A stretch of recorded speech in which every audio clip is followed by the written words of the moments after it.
Hi guys, in this video I'm going to show you how to set up a Square app inside your agency and be able to start using the workflow. So let's get the ball rolling. At the level of an app marketplace, you search for the app, you go at the Square, you install, you select the sub account where you want the tool to be installed. Let's go for sub account 1. Continue, allow and install. A new window automatically opens for you in order to copy the custom menu link URL. So let's copy it, make sure it's copy, and then you switch back to the agency view to create the custom menu link. You go at the settings and then custom create new. You select the icon for your custom menu link. You put this.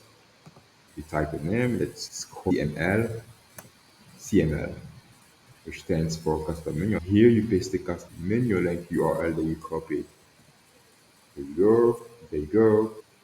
Scroll down. Where we selected sub account 1, or can we save? The next step is to switch to sub account 1 in order to connect the tool. Sub account 1. Search for the tool. Here we are. Square CML. Click on it. Let's make a quick search. So Square. There you go. We got Square action, and you can notice that it's already connected here in this agency. Click on it. Perfect.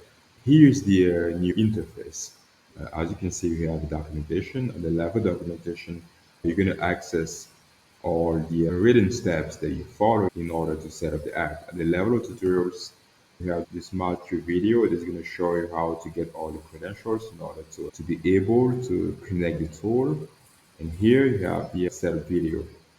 At the level of setup, you're able to check the status of the app. If the app's not connected, you just have to come up here and start setup, and then you connect the app. The level of support, let's say you have a bug, you can just come here and create a ticket. You just have to fill the form and submit. Instantly, you receive a notification email confirming that your ticket has been created. And finally, you have the change log. At the level of change log, you're going to be updated on all the changes made on the apps that you installed. Of course, you can enable it in order to receive notifications. If you don't, just disable it. That's pretty much, guys. If you ever have any question, feel free to reach our support team who is available 24/7 to answer to all your questions. Thank you for watching this video.